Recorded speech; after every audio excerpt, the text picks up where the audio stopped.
Solid স্টেটের আজ crystal defect নিয়ে আলোচনা করব।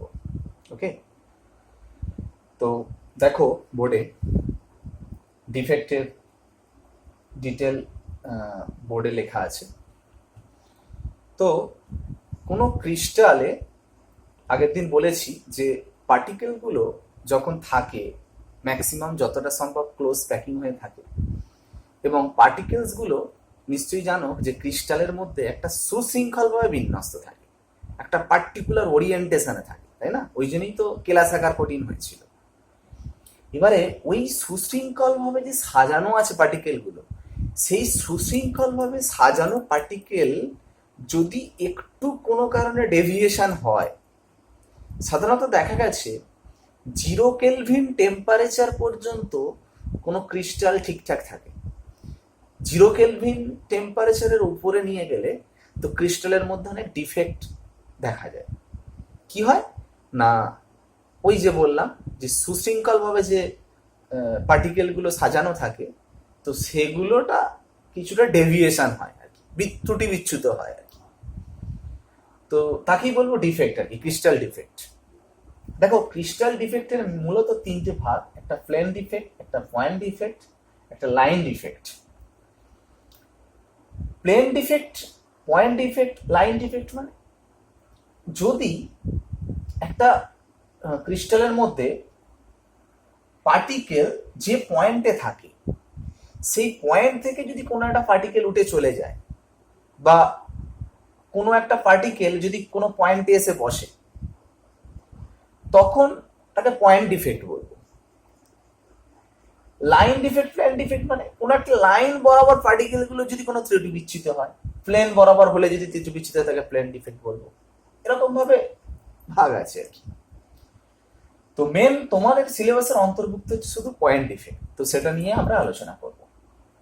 দেখো, পয়েন্ট ডিফেক্টের মধ্যে দুটো ভাগ মূলত, তো এখানে তো 3টে ভাগ দেখছি। আসলে ব্যাপারটা হচ্ছে কেলাস না দু ধরনের হয়। একটা হচ্ছে যৌগের ক্ষেত্রে, বিশেষত আয়নীয় যৌগ, ধরো সোডিয়াম ক্লোরাইড। সোডিয়াম ক্লোরাইডের ক্ষেত্রে কি হয়, যে কেলাসের মধ্যে Na+Cl- Na+Cl- এইভাবে থাকে।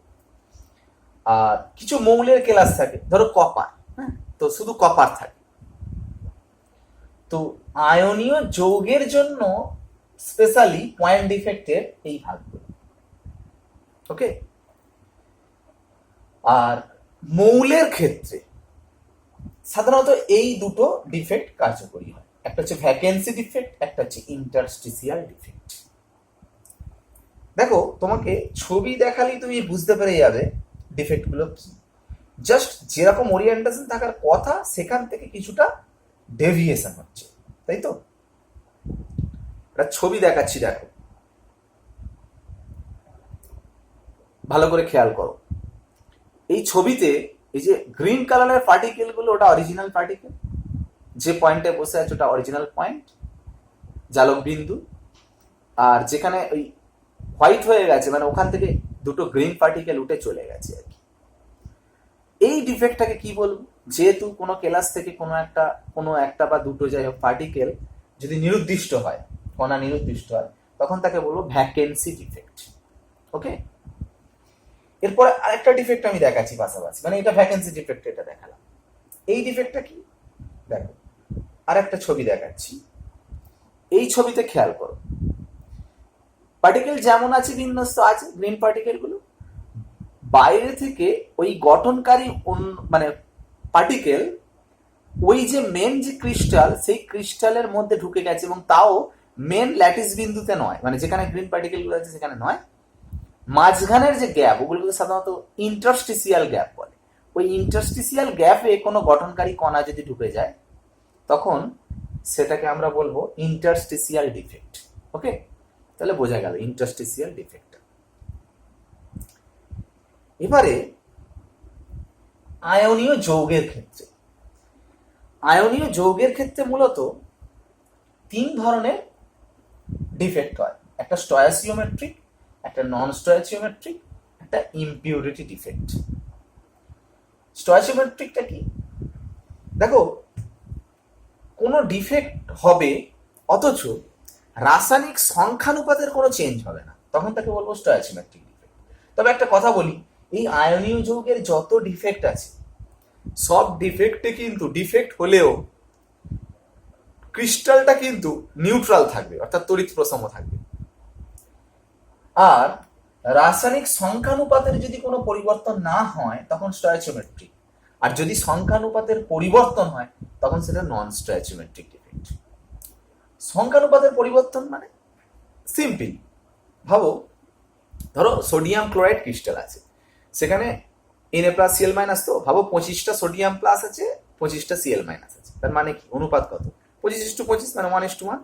এবার সেখান থেকে ভাবো যদি একটা সোডিয়াম চলে যায়, Na+ চলে গেল, তাহলে Na+ আর Cl- এর অনুপাত কত হলো বলো তো? 24:25। মানে দেখো সংখ্যানুপাতের চেঞ্জ হচ্ছে, মানে আগে 25:25 মানে 1:1 ছিল, এখন 24:25 হয়ে গেল, তখন সেই ডিফেক্টটাকে বলবো নন স্টয়চিওমেট্রিক ডিফেক্ট। এবারে যদি দেখো যে একটা Na+ চলে গেছে আবার একটা Cl- চলে গেছে, মানে আগে 25:25 ছিল, আবার একটা একটা করে ক্যাটায়ন অ্যানায়ন চলে যাওয়ার জন্য কি হচ্ছে 24:24, মানে সেই 1:1 থাকছে, মানে সংখ্যানুপাতের চেঞ্জ হচ্ছে না, তার মানে সেটাকে বলবো stoichiometric defect. Okay, main very very important every year বলতে গেলে যে জায়গা থেকে question must must must, Schottky আর ফ্রেঙ্কেল ডিফেক্ট। মানে স্টয়চিওমেট্রিক ডিফেক্টে দুটো ভাগ, শর্টকি আর ফ্রেঙ্কেল। দেখো আমি ডিফেক্ট সম্পর্কে তোমাদের যদি আমি নলেজটা দিয়ে দিতে পারি তাহলে তোমরা মোটামুটি এখান থেকে ব্যাখ্যামূলক কোয়েশ্চেন আসলে সবই পারবে টেক্সট বইটা পড়ে নিলে। কারণ তুমি বুঝতে পারছো যে একটা পার্টিকেল উঠে বেরিয়ে চলে যাচ্ছে, মানে তার ঘনত্ব অবশ্যই কমে যাবে। কোনো বাইরে থেকে পার্টিকেল যদি ভিতরে আসে ঘনত্ব বেড়ে যাবে, তাহলে তুমি নিশ্চয়ই বলতে পারবে একটা ডিফেক্ট বলে দিল, দিয়ে বললে ঘনত্ব কমে না বাড়ে, তাই না? সেগুলো ভ্যারাইটিস কোশ্চেন আমি আমার ডে প্ল্যানার কোশ্চেনে আছে বা আদার্স কোশ্চেন যেসব দিই অ্যান্সারও দিয়ে দেবো, সেগুলো তুমি ফলো করবে, বুঝতে পেরে যাবে। তো মেন জায়গাগুলো ক্লিয়ার করে দিলেই তোমার আর কোনো সমস্যা হবে না কোশ্চেন অ্যান্সার করতে। দেখো শর্টকি ডিফেক্ট ভালো করে খেয়াল করো, এটা আয়নীয় যৌগের ক্ষেত্রে হচ্ছে, মানে প্লাস মাইনাস আছে, ক্যাটায়ন অ্যানায়ন আছে, এরকম যৌগের ক্ষেত্রে এই ডিফেক্টটা হয়।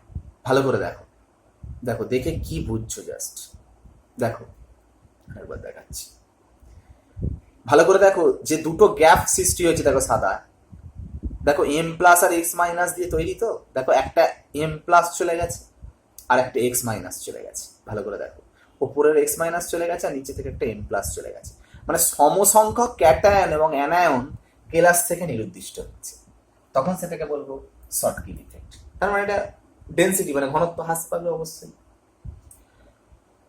আর একটা আছে ফ্রেঙ্কেল ডিফেক্ট। ফ্রেঙ্কেল ডিফেক্টটা কি দেখ,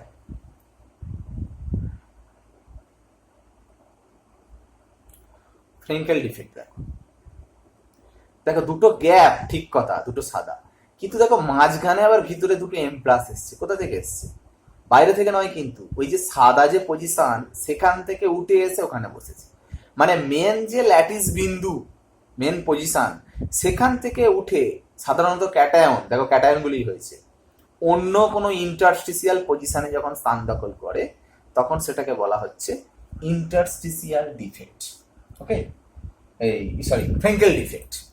এই হচ্ছে টোটাল স্টয়চিওমেট্রিক ডিফেক্ট হলো।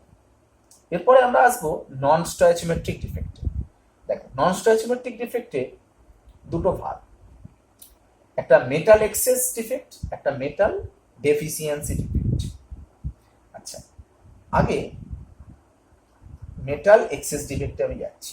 মেটাল এক্সেস মানে ভাষার মধ্যেই লুকিয়ে আছে, দেখো ধাতব আধিক্যজনিত, ধাতব আধিক্যজনিত মানে ধাতুটা বেশি হয়ে যাবে, তার মানে বুঝতে পারছো নন স্টয়চিওমেট্রিক, ধাতু বেশি মানে ক্যাটায়ন পার্টটা বেশি হয়ে যাবে, অ্যানায়ন পার্টটা কমে যাবে, তাই না? তার আবার দুটো ভাগ, একটা ফর অ্যানায়ন ভ্যাকেন্সি, স্বাভাবিক যে অ্যানায়ন যদি কমে যায় তাহলে তো মেটাল তো এক্সেস হবে, আর একটা হচ্ছে ফর ইন্টারস্টিসিয়াল ক্যাটায়ন, মানে ইন্টারস্টিসিয়াল পজিশনে একটা ক্যাটায়ন আসবে, তার জন্য তো মেটাল এক্সেস হবে। এর দুটো ভাগ দেখো, তার মানে for anion vacancy metal excess defect, এইটা আমি দেখাচ্ছি। অ্যাকচুয়ালি মেটাল এক্সেস ডিফেক্টটা কিন্তু দুটো ভাগ, মানে এটা একসাথে ফর অ্যানায়ন ভ্যাকেন্সির জন্য মেটাল এক্সেস ডিফেক্ট, আর একটা ফর ইন্টারস্টিসিয়াল ক্যাটায়নের জন্য মেটাল এক্সেস ডিফেক্ট। ওকে, দেখো ফর অ্যানায়ন ভ্যাকেন্সির জন্য কি হচ্ছে খেয়াল করো ছবি দেখে।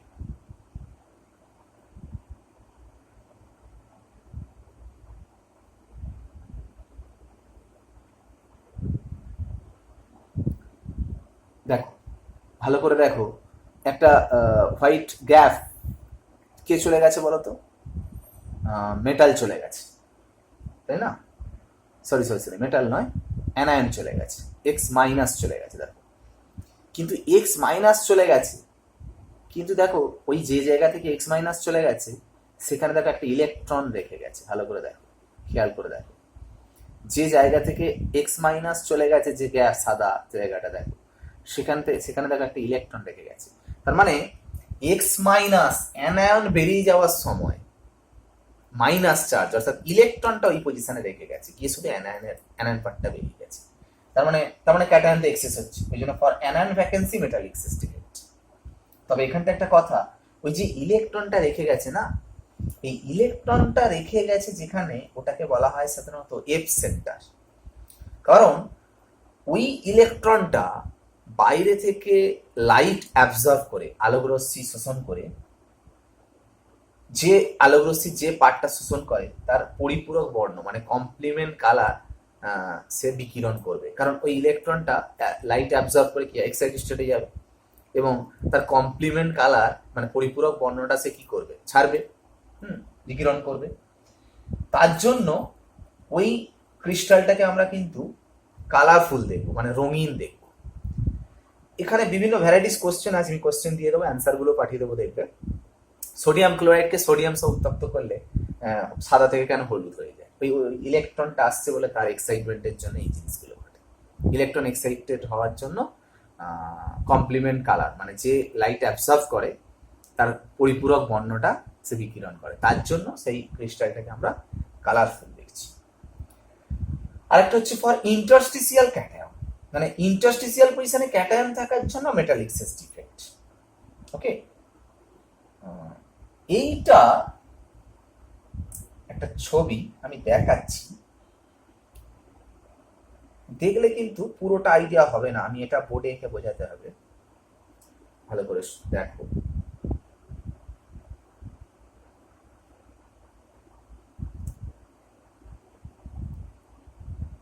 ভালো করে দেখো, ইন্টারস্টিসিয়াল ক্যাটায়ন বলেছে, সত্যি সত্যি দেখো একটা ইন্টারস্টিসিয়াল পজিশনে ক্যাটায়ন চলে এসছে, এম প্লাস দেখো মাঝখানে একটা বসে আছে।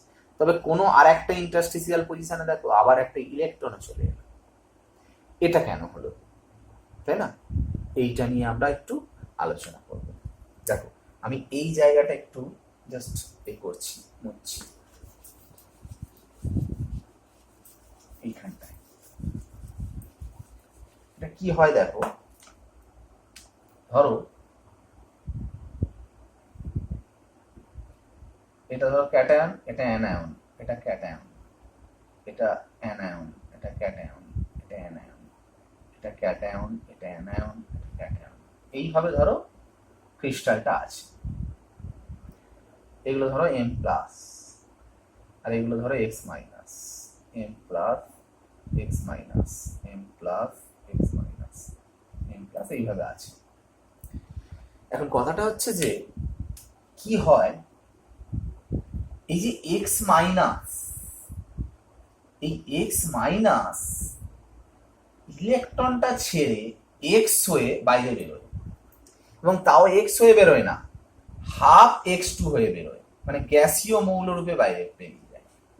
হাফ এক্স টু মানে এক্স, মানে অ্যানায়ন পার্টটা গ্যাসীয় মৌল রূপে বাইরে বেরিয়ে যায়, ইলেকট্রনটা কিন্তু ছেড়ে যায়, এ চলে গেল।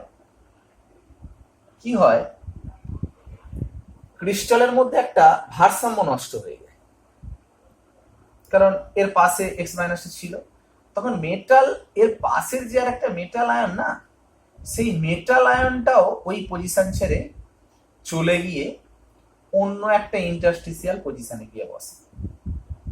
তাহলে কি হলো, এখান থেকে অ্যানায়ন বেরিয়ে চলে গেল কিন্তু ইলেকট্রনটা ছেড়ে গেল, আবার পাশের ক্যাটায়নটা সে আবার ইন্টারস্টিসিয়াল কোনো একটা পজিশনে গিয়ে বসলো, আর যে ইলেকট্রনটা ছাড়লো সেই ইলেকট্রনটা কোথায় যাবে, সেই ইলেকট্রনটাও অন্য আর একটা ইন্টারস্টিসিয়াল পজিশনে বসে থাকে, কিসের জন্য, নিউট্রাল অর্থাৎ তড়িৎ প্রসামরটা বজায় রাখার জন্য। এবার ভাবো ক্যাটায়ন অ্যানায়ন দুজনই দেখো, অ্যাকচুয়ালি অ্যানায়নটাও বেরিয়ে চলে গেল আর ক্যাটায়নটাও এখানে চলে এলো, মানে এই জায়গাটা তার মানে অ্যাকচুয়ালি কিছুই নেই, মানে এখানটাতে মানে ক্রিস্টালই ধরা যাবে না, ক্যাটায়ন অ্যানায়ন পুরো শূন্য, এটা ক্রিস্টাল ধরা যাবে না, মানে টোটাল ক্রিস্টালটা এইটা ধরো। এবার ভাবো এই ক্রিস্টালের মধ্যে বাইরে থেকে দেখে মনে হবে দেখো cation anion cation anion cation anion cation anion সব আছে, শুধু যেন মনে হলো বাইরে থেকে এম প্লাস আর ইলেকট্রনটা এলো, যেটাই আমি ছবিতে দেখাচ্ছিলাম। অ্যাকচুয়াল হয় ওটা, যেটা অ্যানায়ন গ্যাসীয় মৌল রূপে বেরিয়ে চলে যায়, ইলেকট্রনটা ছাড়ে, ক্যাটায়নটা অন্য একটা ইন্টারস্টিসিয়াল পজিশনে যায়, আর যে ইলেকট্রনটা ছাড়ে সেটা অন্য আর একটা ইন্টারস্টিসিয়াল পজিশনে গিয়ে বসে, ফলে একটা ডিফেক্ট হয়। তার জন্য এটা হচ্ছে ফর ইন্টারস্টিসিয়াল ক্যাটায়ন। আর একটা ডিফেক্ট মেটাল ডেফিসিয়েন্সি ডিফেক্ট। ওকে, মেটাল ডেফিসিয়েন্সি ডিফেক্ট মানে মেটাল চলে যাবে, তাই না? দেখো মেটাল ডেফিসিয়েন্সি ডিফেক্ট, দেখো সত্যি সত্যি মেটাল নেই, দেখো যে সাদা পজিশন ওখান থেকে দেখো একটা এম প্লাস চলে গেছে। আচ্ছা এম প্লাস চলে গেল, তাহলে প্লাস বেরিয়ে গেল, তো তাহলে তো নিউট্রাল থাকছে না। ওই জন্য দেখো ঠিক সাদা যেটা আছে তার নিচের নিচে দেখো একটা এম টু প্লাস পজিশনে গেছে, দেখো টু প্লাস, তার নিচের নিচের বলছি, তার জাস্ট নিচেরটা দেখো, যেখান থেকে সাদা বেরিয়ে গেছে, ছবিটা ভালো করে দেখাতে হবে, ভালো করে দেখো, যে এম প্লাস যে বেরিয়ে গেছে জাস্ট তার নিচের দেখো একটু বাম সাইডে দেখো একটা এম, দেখো এম টু প্লাস হয়ে গেছে, দেখো সব এম গুলো এম প্লাস ছিল, সব এম গুলো দেখো এম প্লাস, শুধু দেখো একটা এম দেখো এম টু প্লাস ফরমেশনে আছে, ভালো করে দেখো যে পজিশন থেকে এম প্লাস বেরিয়ে গেছে তার ঠিক নিচের পজিশনে বাম দিকে দেখো এম টু প্লাস তীর দিয়ে দেখানো আছে, মানে কোনো একটা ক্রিস্টাল থেকে একটা এম প্লাস ক্যাটায়ন বেরিয়ে যাচ্ছে, ওই জন্যই তো মেটাল ডেফিসিয়েন্সি, মেটাল থাকছে না, কিন্তু সঙ্গে সঙ্গে আর একটা মেটাল উচ্চতর জারণ স্তরে উন্নীত হচ্ছে, মানে প্লাসটা টু প্লাস হচ্ছে। এটা কেন হলো? কারণ নিউট্রালটাকে রাখতে হবে, নিউট্রাল লাগলে তবে ক্লাসটার স্টেবিলিটি থাকবে, তো প্লাস একটা চলে যাচ্ছে মানে ওই জন্য আর একটা প্লাস টু প্লাস হয়ে যাচ্ছে, হ্যাঁ উচ্চতর জারণ স্তরে হচ্ছে। যদিও এটা সব মেটালের ক্ষেত্রে হয় না, মানে সব ক্ষেত্রে হবে না, স্বাভাবিক, সবাই কি উচ্চতর জারণ স্তরে যেতে পারে? যেমন এফই হয়, এফই টু প্লাস হয়, থ্রি প্লাস হয়। তো যাই হোক, তো মেটাল ডেফিসিয়েন্সি ডিফেক্টে কি হচ্ছে, তার মানে একটা মেটাল বেরিয়ে চলে যাচ্ছে, পাশের একটা মেটাল হায়ার অক্সিডেশন স্টেট লাভ করছে, এটা মেটাল ডেফিসিয়েন্সি ডিফেক্ট। আর একটাই ডিফেক্ট আছে, সেটা হচ্ছে ইমপিউরিটি ডিফেক্ট। দেখো আচ্ছা এই জায়গাগুলো থেকে যা ব্যাখ্যামূলক কোয়েশ্চেন আছে মেন ডিফেক্ট থেকে, আমি কোয়েশ্চেন অ্যান্সার সবগুলো আমি দিয়ে দেবো, ঠিক আছে? আমি শুধু ডিফেক্ট সম্পর্কে জাস্ট একটা কনসেপ্ট আউটলাইন আইডিয়া দিচ্ছি তোমাদের। দেখো ইমপিউরিটি ডিফেক্ট, এটা ভালো করে দেখো। ইমপিউরিটি ডিফেক্ট মানে ধরো একটা ক্রিস্টাল আছে, তো ক্রিস্টাল ধরো NaCl এর ক্রিস্টাল, সেখানে Na প্লাস আছে Cl মাইনাস আছে, Na প্লাস আছে Cl মাইনাস আছে, এরকম ভাবে ক্রিস্টালটা রয়েছে। এখন ওই ক্রিস্টালের মধ্যে বাইরে থেকে কোনো ফরেন পার্টিকেল নিয়ে যদি আমি ডোপিং করি, কি হয়, কোনো একটা ক্যাটায়ন বেরিয়ে চলে এসে ওই জায়গায় ওই বাইরে থেকে অন্য যেটা ডোপিং করলাম সেটা ওর মধ্যে প্রবেশ করতে পারে, অর্থাৎ প্রতিস্থাপন ঘটাতে পারে। ধরো NaCl ছিল, NaCl এর মধ্যে আমি ধরো Sr2 প্লাস স্ট্রনসিয়াম 2 প্লাস নিয়ে ডোপিং করলাম কিছু পরিমাণ, মানে একটা Na প্লাস বেরিয়ে এলো, সেখানটা আমি Sr2 প্লাস প্রবেশ করালাম, এটা একটা ইমপিউরিটি ডিফেক্ট হতে পারে। বা Na প্লাস প্রতিস্থাপন না করে কোনো একটা ইন্টারস্টিসিয়াল গ্যাপ, মাঝখানে যে ভিতরে কোনো একটা গ্যাপ আছে সেই গ্যাপে আমি Sr2 প্লাস ডোপিং করলাম, এটাকে আবার বলবো ইন্টারস্টিসিয়াল ইমপিউরিটি ডিফেক্ট বলতে পারি। দু ধরনের হয়, ইন্টারস্টিসিয়াল ইমপিউরিটি ডিফেক্ট হয়, আর একটা হচ্ছে প্রতিস্থাপন ইমপিউরিটি ডিফেক্ট হয়, মানে সাবস্টিটিউশন ইমপিউরিটি ডিফেক্ট। তো দেখো আমি যদি NaCl একটা ক্রিস্টাল আঁকছি, ভাবো এটা Na প্লাস, এটা Cl minus, Na plus Cl minus, Cl minus Na plus, Cl minus Na plus, তারপর হচ্ছে Na plus Cl minus, Na plus Cl minus, এই ধরনের আছে ক্রিস্টাল, সোডিয়াম ক্লোরাইড ক্রিস্টাল। ইমপিউরিটি ডিফেক্টটা কি না, বাইরে থেকে ফরেন পার্টিকেল আমি ডোপিং করব, ধরো Sr2 প্লাস আমি ডোপিং করছি, ভালো করে বোঝার চেষ্টা করো মন দিয়ে। কি করব, ডোপিংটা কি ডোপিং না সাবস্টিটিউশন ইম্পিউরিটি ডিটেক্ট করব, মানে প্রতিস্থাপন করব। মানে একটা Na+ বেরিয়ে গিয়ে ওই জায়গাটা কি হলো বলতো, একটা SR2+ বসে গেল, একটা সমস্যা তৈরি হলো। Na+ বেরিয়ে গিয়ে SR2+ বেরোলো, দেখো প্লাস একটা বেড়ে গেল। পরমাণুর সংখ্যার অনুপাতে চেঞ্জ হচ্ছে না, কিন্তু চার্জের দেখো ডিসব্যালেন্স হয়ে যাচ্ছে, একটা প্লাস এক্সট্রা হয়ে যাচ্ছে, মানে নিউট্রাল থাকছে না। তার জন্য ভারসাম্য নষ্ট হয়। তার জন্য কি হয়, পাশের আর একটা Na+ কিন্তু বাইরে চলে যায়, তখন দেখো পুরো নিউট্রাল থাকছে। এইটা এরকম গ্যাপই থেকে থাকে, কিছু হয় না, এরকমই থেকে থাকে। তার মানে ভালো করে ভাবো, আমি NaCl ক্রিস্টালের মধ্যে যদি আমি SR2+ ডোপিং করি, একটা SR2+ ডোপিং করলে একটা পজিশনে গিয়ে বসছে, একটা Na+ বেরিয়ে করে দিচ্ছে, পাশ থেকে কিন্তু আর একটা Na+ বেরিয়ে যাচ্ছে। তার মানে আমি যদি শর্টে বলি, একটা SR2+ ডোপিং করলে দুটো Na+ উঠে যাচ্ছে, একটা পজিশনে তো SR2+ বসছে, আর একটা কিন্তু ভ্যাকেন্সি তৈরি হচ্ছে। আমি যদি ভাবি দুখানা SR2+ দিই, ধরো এখানটা আর একটা SR2+ দিলাম, তাহলে দেখো আর একটা Na+ তার মানে পাশ থেকে বেরিয়ে যাবে, মানে দুটো ভ্যাকেন্সি তৈরি হবে। তাহলে যদি তিনটে SR2+ দিই, তিনখানা তৈরি হবে। 5 মোল SR2+ দিলে 5 মোল এই ক্যাটায়ন শূন্যতা তৈরি হবে, এই ভ্যাকেন্সি তৈরি হবে। তার মানে এখানে একটা খুব ইম্পর্টেন্ট একটা কোয়েশ্চেন আছে, এটা নিটে পড়েছিল একটা ইয়ারে। যদি আমি 2 মোল SR2+ যদি আমি ডোপিং করি, তাহলে ক্যাটায়ন শূন্যতার পরিমাণ কত হবে? অ্যান্সার হবে 2 মোল। মানে যতগুলো SR2+ দেবো ততগুলো ক্যাটায়ন শূন্যতা হচ্ছে না, এটা কোয়েশ্চেনটা আছে। আর একটা কথা বলি, SR2+ তো এইভাবে দেওয়া যায় না, দেওয়া হয় স্ট্রনসিয়াম ক্লোরাইড, তার মানেই তো SR2+, তাই না? স্ট্রনসিয়াম ক্লোরাইড হিসাবে সাধারণত ডোপিং করা হয়। এই টোটাল ক্রিস্টাল ডিফেক্ট।